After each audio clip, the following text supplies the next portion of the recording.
Right then, this is now my David Benavidez versus Anthony Yarde full card predictions and breakdowns.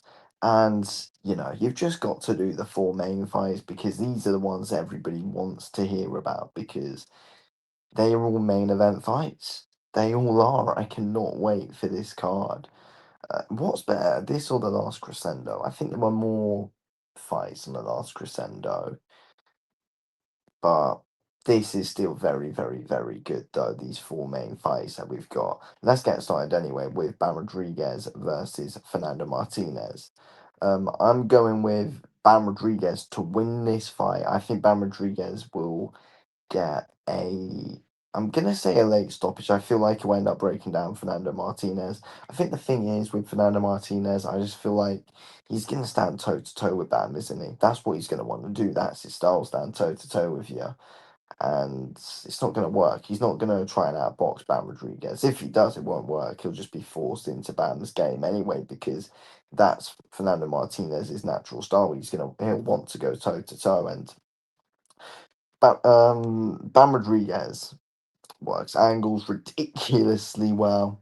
Has ridiculous quick hands, ridiculous power, ridiculous timing. He has it all really, Bam Rodriguez. So much fluidity in his shots. Fernando Martinez, very good fighter, throws his shots with intent all the time.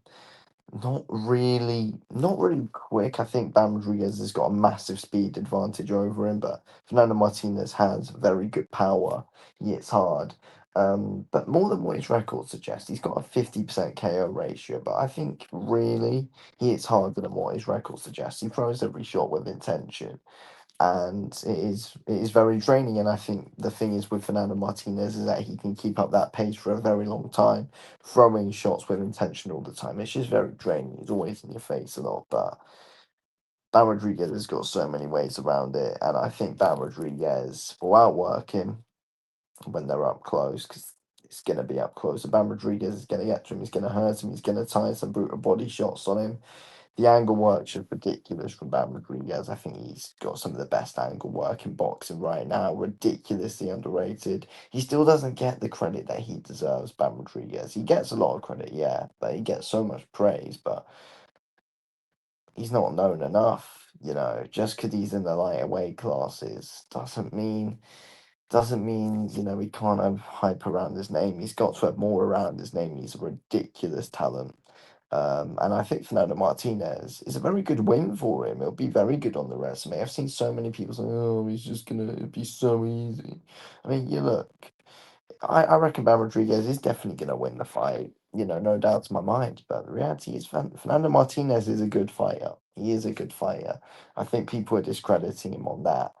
You know, Bam, I think, will end up wrecking him, though, of course, because he's Bam Rodriguez. He's very, very, very ridiculously great. But yeah, the angles are going to be too much. Bam Rodriguez will be able to back him up. Bam Rodriguez is going to be the much stronger guy in there as well. I expect Bam Rodriguez late stoppage. I'm going to say around 9 to 10. Okay, then next up we got Abdullah Mason versus Sam Noakes. I'm going with Abdullah Mason to stop Sam Noakes. I'm going to say in rounds 7 or 8, I think Abdullah Mason will win. Um, yeah, he's just very well polished. He's very, very, very well polished. Sam Noakes is good. He's very good at the basics. Doesn't really waste any movement either. Hits hard. He hits very hard. I think he's got a 90% KO ratio. Again, he hits hard. Sets up his shots well. Good pressure. I think he's way too slow for Abdullah Mason, though. I think Abdullah Mason's footwork's way quicker, hand speed's way quicker. And again, I think this is another fight where there's going to be a big speed advantage in it. But I think Abdullah Mason's just way more skilled as well, though. Again, Noakes is very good at the basics. Very, very, very good at the basics. And I'm glad he's got this opportunity. He deserves it. But Abdullah Mason's a proven fight by fight. Abdullah Mason's jab is lethal, southpaw as well. He's going to be a very difficult man for Sam Noakes to deal with in there. Yeah, I think Sam Noakes is going to be winded bad by body shots. I reckon it could end with a body shot here as well, to be honest. I think Abdullah Mason's going to break him to the body. Sam Noakes is very good to the body, and I think that's something Abdullah Mason and this camp are going to know and they're going to see, and I think they're going to use that body work against Sam Noakes in this fight. I think one thing that Sam Noakes has got, which is a good advantage here. As I think, Abdullah Mason, when they're up close, and that is how Sam Noakes is gonna want to try and make it be. But when they're up close, I think Abdullah Mason leaves himself open quite a lot for that lead left hook. And I think that's one of the best shots that Sam Noakes actually throws. So again, he hits hard with it as well. So you never know. There's a good solid puncher's chance that Sam Noakes has got it. And he could definitely catch Abdullah Mason off guard quite a bit. And I do think he will gain Abdullah Mason's respect. But I think Abdullah Mason's going to look to stand toe to toe at times with Sam Noakes and be too skilled for him on the inside as well, which I think is going to be a problem for Noakes. Um, Again, Noakes is going to want it on the inside, but I think Abdullah Mason's going to stand his ground with him, and Sam Noakes is going to see speed and power that he hasn't seen before, and he's going to just see a level that he hasn't seen in his career. So I think that Abdullah Mason is going to win this fight rounds 7 to 8. Okay, then. Next up, this is the most difficult fight to call on the card. Brian Norman versus Devin Haney. Um, I am going with. I'm gonna say Devin Haney. I'm gonna say Devin Haney wins. It's very difficult to say.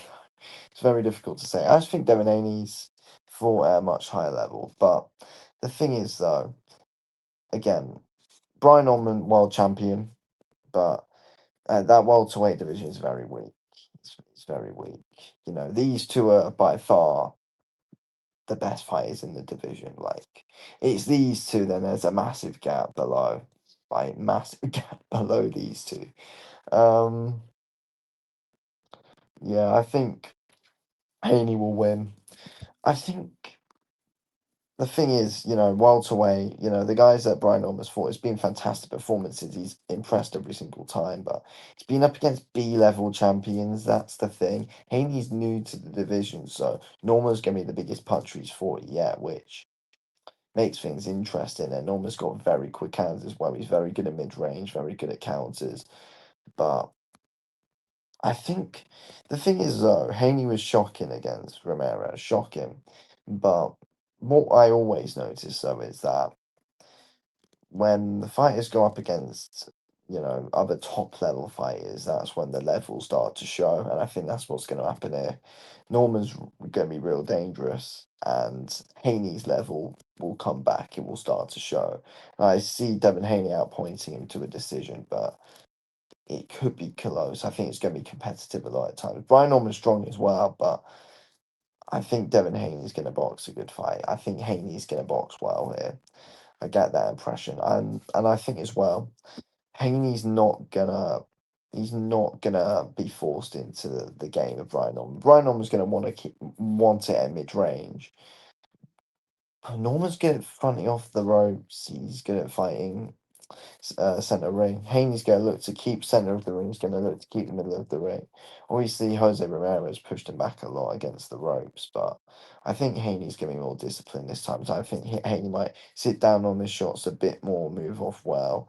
Um, yeah, I think from Haney we could see a similar performance from him, like what Shakur was able to do against Williams and Panda. That's kind of what I'm thinking this fight might be similar to, although it be more competitive. But I do get questions around Haney's chin. I do.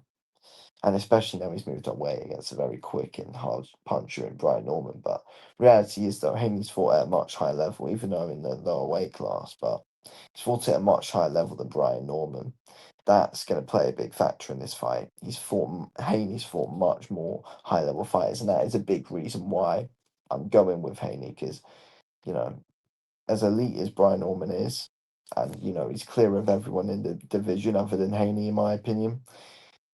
He's just not fought to the level that Devin Haney has, and I think on the night that is going to be something that shows and plays a factor in this fight. So I'm going with Devin Haney to win a decision. Okay, then. Then we go to our main event, David Benavidez versus Anthony Yarde. I am going with David Benavidez to win this fight late on. I'm going to say rounds 10, 11, 10, 11 championship rounds.